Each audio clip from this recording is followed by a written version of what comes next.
hindi mo alam kung saan pupunta ang iyong kaluluwa.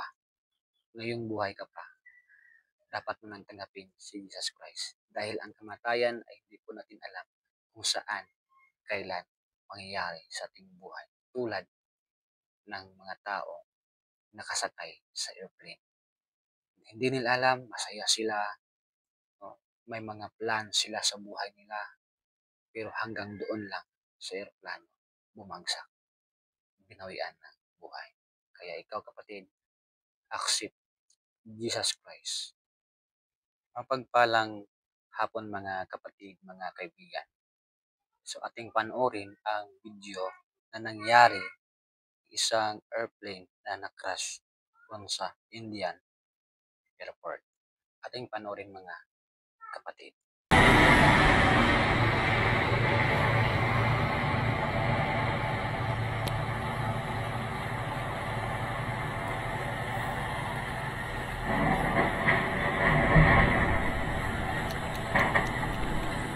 Kapatid, mga kaibigan, marami pong mga tao ang hindi masaya sa nangyari.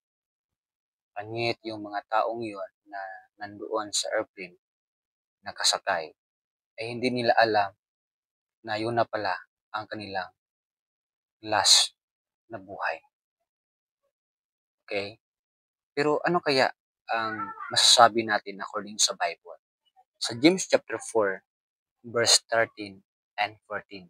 Sabi ng Bible, go to now, ye that say today or tomorrow, we will go into such a city and continue there a year and buy and sell and get gain.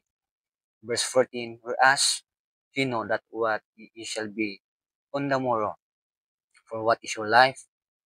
It is even a vapor that appeareth for a little time and then vanisheth away. Mga kapatid, mga kaibigan, according po sa Bible nating binasa, na ang buhay ng isang tao ay it is like a vapor.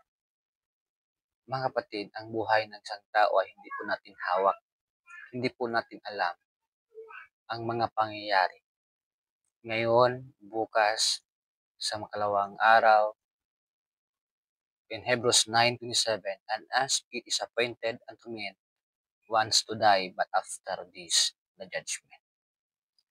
Mga kapatid, tandaan po natin, ang buhay ng tao ay napakaikli lang. Hindi natin hawak yung ating buhay. Hindi mo hawak. Ikaw man ang mayaman, ikaw man ang pinakamaraming skills, maraming pera, maraming lupa, or dignity. Hindi hawak ang buhay. Hawak ng Panginoon.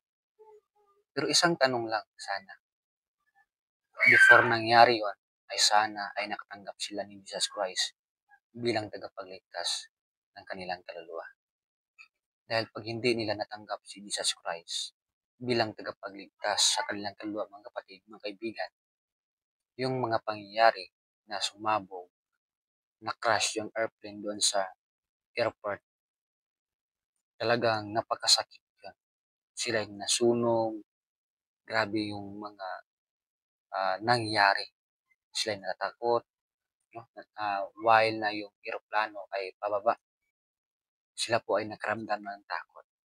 But kung nandoon ang kanilang kaluluwa sa impyerno, mga kapatid, mga kaibigan, as the more po na napakasakit, the more po ang kanilang torment, ang kanilang maranasan.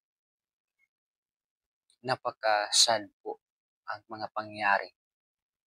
More than 300 na mga tao ang nawalan ng buhay. Pero sana sila ay nakatanggap ni Jesus Christ. Kasi si Jesus Christ lamang, mga kapatid, mga kaibigan, ang tanging tagapagligtas ng ating kaluluwa. John 3:16, for God so loved the world that He gave His only begotten Son, that whosoever believeth in Him should not perish, but have everlasting life. Ulitin ko, yung pangyayari doon sa aeroplano, no, na na-crash at maraming tao ang nawalan ng buhay. sana sila ay nakatanggap sa kaligtasan. Dahil kung hindi, mas lalong mapapahamak ang kanilang buhay doon sa impyerno. Dahil ang impyerno, mga kapatid, in Mark chapter 9 verse 44 doon to 48, 3 times po binalik sa Bible. Where the worm dies not, in the fire is not quenched. Doon sa impyerno, hindi ka masaya. No? Hindi ka makaranas ng kasiyahan pag ang iyong kaluluwa ay nandoon sa impyerno. Kahit ikaw man ang pinakamayaman, hindi mo maranasan yung saya pag once na iyong kaluluwa ay nandoon sa impyerno. Listen to learn po sa bawat isa sa atin. Dapat tanungin mo yung sarili kung sakaling ikaw ay kukunin sa kamatayan. Ikaw ba ay nakasigurado 100% sa langit pupunta ang kaluluwa? Kasi kung hindi mo alam, hindi ka sigurado kung saan pupunta ang iyong kaluluwa, nangyari sa iyo yun. Kung hindi mo alam kung saan pupunta ang iyong kaluluwa, it means sigurado ang iyong kaluluwa doon sa impyerno. Kasi dalawa lang ang mangyayari, mga kapatid. Either nakasigurado ka o hindi. Kung ikaw ay nakasigurado na pupunta ang iyong kaluluwa sa langit, ibig sabihin ligtas ka. Matanggap mo si Jesus Christ bilang tagapagligtas sa iyong kaluluwa. Hindi mo alam kung saan pupunta ang iyong kaluluwa. Ngayong buhay ka pa, dapat mo nang tanggapin si Jesus Christ. Dahil ang kamatayan ay hindi po natin alam kung saan, kailan mangyayari sa ating buhay.